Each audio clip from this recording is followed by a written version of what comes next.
India voice, आपकी सोच, आपकी आवाज। नमस्कार, इंडिया वॉइस देख रहे हैं आप और मैं हूं आपके साथ प्रज्ञा मिश्रा। बुलेटिन की शुरुआत करेंगे बड़ी और अहम खबर के साथ। तो सबसे पहले बात कर लेते हैं वाराणसी में आज देव दिवाली पर काशी में सीएम योगी आदित्यनाथ रहने वाले हैं। काशी में गंगा तट पर विशेष आयोजन होने वाला है। आपको बता दें शाम 5 बजे काशी पहुंचेंगे सीएम योगी आदित्यनाथ। क्रूज से दशाश्वमेध घाट पर देखेंगे गंगा आरती। देव दिवाली के मौके पर उत्तर प्रदेश के मुख्यमंत्री योगी आदित्यनाथ काशी में रहेंगे और इस खास पर्व के दौरान गंगा घाट पर विशेष आयोजन में भी भाग लेंगे। सीएम योगी आज शाम 5 बजे वाराणसी पहुंचेंगे, जहां वो नमो घाट से क्रूज पर सवार होकर काशी के सुंदर घाटों का दृश्य देखेंगे। इसके बाद वो दशाश्वमेध घाट पर गंगा आरती का दर्शन करेंगे, जो इस दिन का प्रमुख आकर्षण होगा। आपको बता दें सीएम योगी चेत सिंह घाट पर लेजर शो का भी आनंद लेंगे और विश्वनाथ धाम के सामने आतिशबाजी का भी साक्षी बनेंगे। 25 लाख से ज्यादा दीपों से काशी को आज रोशन किया जाएगा। तो आज आपको बता दें देव दिवाली पर सीएम योगी आदित्यनाथ जो है वो वाराणसी पहुंचने वाले हैं। काशी में गंगा तट पर विशेष आयोजन होगा। आज शाम 5 बजे काशी पहुंचेंगे सीएम योगी आदित्यनाथ।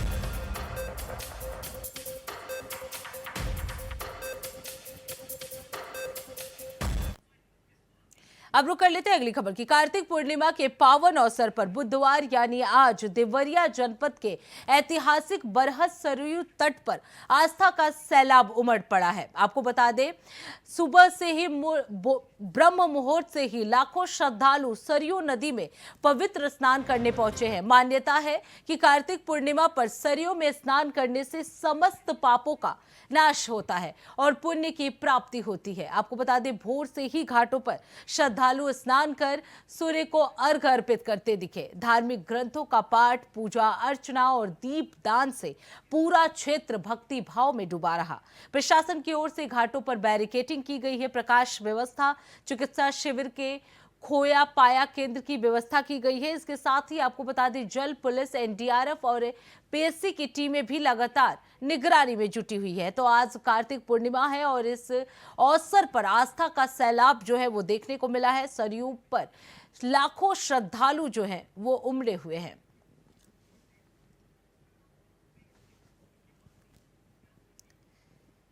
तो ये लाइव तस्वीरें आपको हम दिखा रहे हैं। कार्तिक पूर्णिमा पर आस्था का ये सैलाब जो है वो देखने को मिला है। सरयू तट पर लाखों श्रद्धालु जो है उमड़े हुए हैं।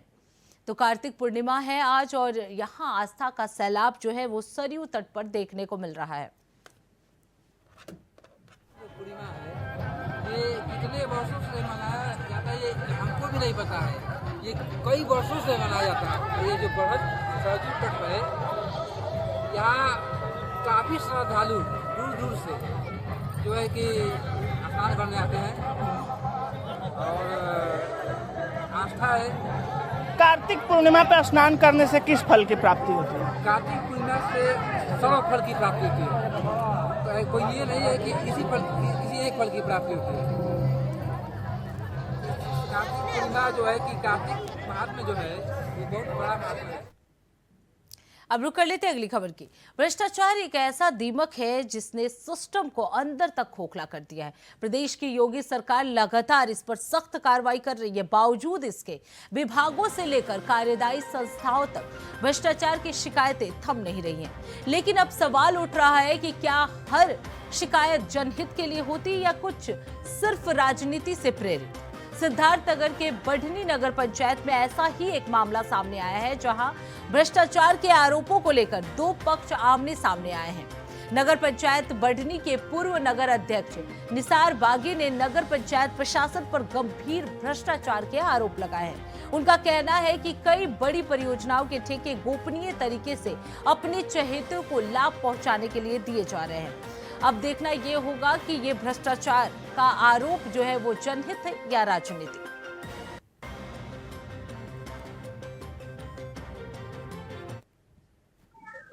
जैसा कि आप लोग जानते हैं, जिन्होंने आरोप लगाया वो भी पूर्व के चेयरमैन हैं और 5 साल उन्होंने इस कुर्सी पर बैठ करके अपने कार्यकाल को पूरा किया है। उन्हें ये मालूम होना चाहिए कि बड़ा टेंडर ऑनलाइन होता है और कहीं भी वो देखा, पूरे भारत में क्या पूरे विश्व में कहीं भी उस चीज को देखा जा सकता है। दूसरी चीज,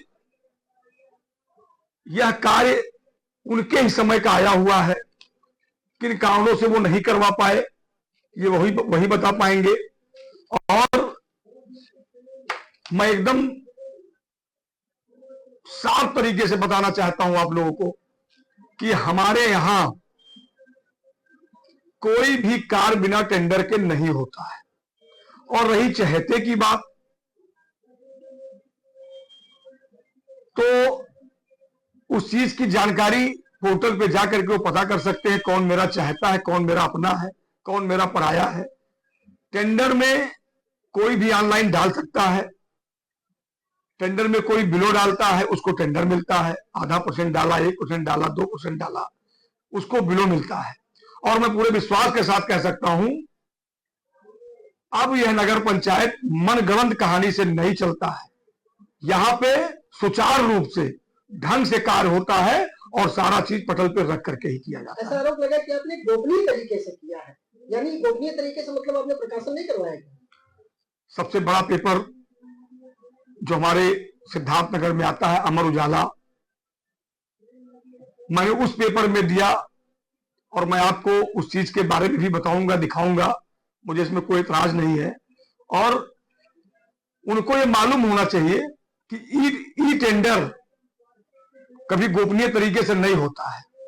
नगर पंचायत बढ़नी में भ्रष्टाचार का आरोप लग रहा है और टेंडर ना करा के जो अपने चहेतों को काम दिया गया है, उस सिलसिले में हम बात करेंगे। नगर पंचायत अध्यक्ष जो कि सुनील अग्रहरी जी हैं, उनसे बात करते हैं क्या है पूरा मामला। सुनील जी, आप बताइए, आपके ऊपर आरोप लग रहा है कि बगैर टेंडर के जो है काम अपने चहेतों को दिया गया है, तो क्या है ये पूरा? जिन्होंने आरोप लगाया वो पूर्व में यहाँ के चेयरमैन रह चुके हैं, उनको मालूम होना चाहिए। ई टेंडरिंग जो होती है वो ऑनलाइन होती है। हो सकता है कभी कुछ होता रहा हो, मगर मैं अपने नगर परिवार को, अपने देश को ये संदेश देना चाहता हूं कि मेरे यहाँ कोई भी बिना टेंडर का काम नहीं होता है। उन्हें स्वयं नहीं पता है कि ई टेंडरिंग कभी गोपनीय तरीके से नहीं होती है, ऑनलाइन होती है। उसको कोई भी खोल करके उसमें अपना आवेदन कर सकता है। और हमको भी आपके ही द्वारा पता चला, आप लोगों के द्वारा ही पता चला कि उन्होंने पाइपलाइन के बारे में भी कहा। ये 2018 उनके कार्यकाल का पाइपलाइन है। अब ये किस कारण से हमारे नगर पंचायत बढ़नी को पानी नहीं दे पाए, ये तो वही बता पाएंगे। और मेरी पहली प्राथमिकता अपने नगर पंचायत को पानी देने की थी। और जिस दिन विद्युत विभाग द्वारा ट्रांसफार्मर लग गया, लाइट वहां तक पहुंच गई, मैं अपने नगर पंचायत को पानी देने में सफल हो जाऊंगा। और सबसे बड़ी बात तो मैं आपको ये बता दूं कि दिसंबर लास्ट तक का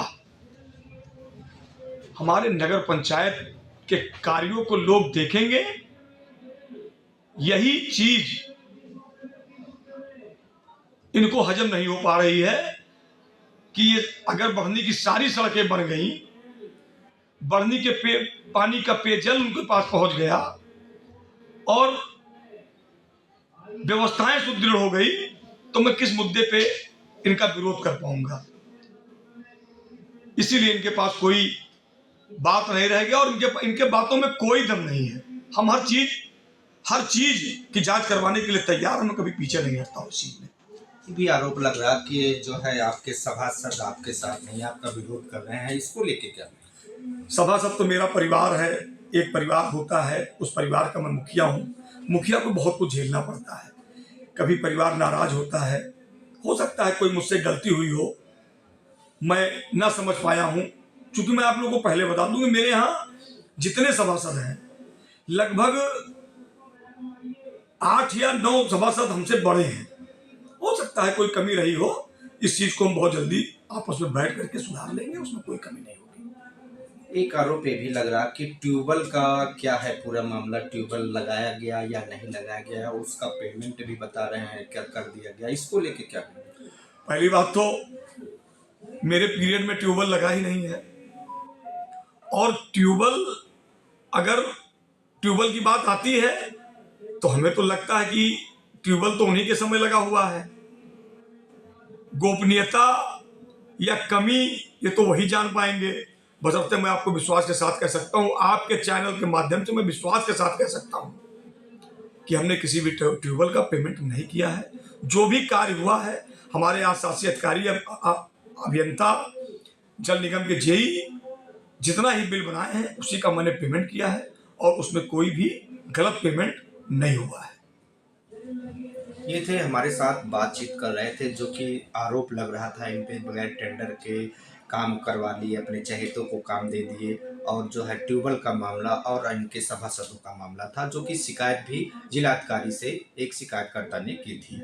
अब उसको लेकर इनसे बातचीत की गई। जो नगर पंचायत अध्यक्ष हैं सुनील अग्रहरी जी, उन्होंने बताया कि हमारे यहाँ सारी जो है टेंडर ई टेंडरिंग के माध्यम से हुआ है, कोई भी इसमें गड़बड़ी नहीं है, सभासद भी अपने भाई हैं, और जो ट्यूबवेल का मामला है, ट्यूबवेल हमारे पीरियड में नहीं लगा। अब देखने की बात यह है कि ये तो जांच का विषय है, जांच होगी, जो भी दोषी होगा उनके खिलाफ कार्रवाई होगी। सिद्धार्थनगर से राकेश यादव, इंडिया वॉइस। अब रुक कर लेते हैं अगली खबर की। कार्तिक पूर्णिमा मेले के मद्देनजर डीआईजी मेरठ रेंज कलानिधि नैथानी ने मंगलवार को गढ़ मेला क्षेत्र का विस्तृत निरीक्षण किया। उन्होंने स्नान घाट, मेला स्थल और ट्रैफिक डायवर्जन रूट का भी बारीकी से जायजा लिया और मौके पर मौजूद पुलिस बल को जरूरी दिशा निर्देश दिए। डीआईजी नैथानी ने ड्यूटी पर तैनात पुलिसकर्मियों से संवाद कर उनका मनोबल बढ़ाया और श्रद्धालुओं की सुरक्षा को सर्वोच्च प्राथमिकता देने पर बल दिया। उन्होंने कहा, मेला क्षेत्र में आने वाले श्रद्धालुओं को किसी भी प्रकार की असुविधा न हो और इसके लिए प्रशासन पूरी तरह से चौकन्ना है। ट्रैफिक व्यवस्था को सुचारू बनाने के लिए मुरादाबाद रेंज से निरंतर कोऑर्डिनेशन किया जा रहा है, ताकि किसी भी को जाम या भीड़ भाड़ की परेशानी न झेलनी पड़े। डीआईजी ने स्पष्ट किया कि सुरक्षा और शांति व्यवस्था बनाए रखना पुलिस की सर्वोच्च प्राथमिकता है।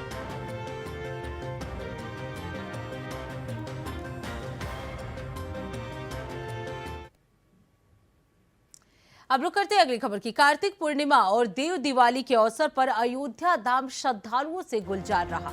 पवित्र सरयू नदी में लाखों श्रद्धालुओं ने स्नान कर पुण्य कमाया। वहीं आपको बता दें, अनुमानित 4 से 5 लाख लोग इस अवसर पर अयोध्या पहुंचे। कार्तिक माह में अयोध्या के 3 प्रमुख आयोजन 14 कोसी परिक्रमा, पंचकोसी परिक्रमा और कार्तिक पूर्णिमा स्नान धर्मपरायण लोगों के लिए आकर्षण का केंद्र रहा है। जिला प्रशासन के लिए ये तीसरी और अंतिम बड़ी परीक्षा मानी जा रही है। आपको बता दें, commissioner Rajesh Kumar, IG Praveen Kumar, DM Nikhil Tikaram और एसएसपी डॉक्टर गौरव ग्रोवर ने सुरक्षा और भीड़ नियंत्रण की जिम्मेदारी संभाली है। घाटों पर फिसलन रोकने के उपाय किए गए और श्रद्धालुओं की सुविधा के लिए खोया पाया केंद्र भी स्थापित किया गया। आपको बता दें, पूरा मेला क्षेत्र की निगरानी जो है वो ड्रोन और सीसीटीवी कैमरों से की जा रही है। वहीं आपको बता दें, आज शाम से ही श्रद्धालु सरयू तट पर कल शाम से ही श्रद्धालु जो है वो सरयू तट पर जुटने लगे हैं, जिससे अयोध्या भक्ति और दीपों की रोशनी से जगमगा उठा है।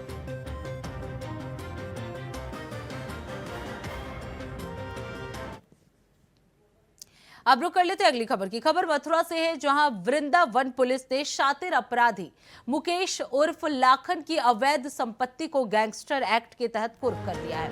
आपको बता दें, पुलिस ने 97,43,000 रुपीस की अवैध संपत्ति को अपराधी की गिरोहबंदी और असामाजिक गतिविधियों के अंतर्गत कुर्क किया है। अपराधी पर आरोप है कि उसने अवैध तरीके से संपत्ति अर्जित की थी और उस धन से पानी घाट चौराहे पर 3 मंजिला गेस्ट हाउस का निर्माण कराया था। इस संपत्ति का मूल्य करीब 97,43,000 बताया जा रहा है। पुलिस ने कुर्की से पहले मुनादी भी कराई थी, ताकि स्थानीय लोग इस कार्रवाई से अवगत हो सके।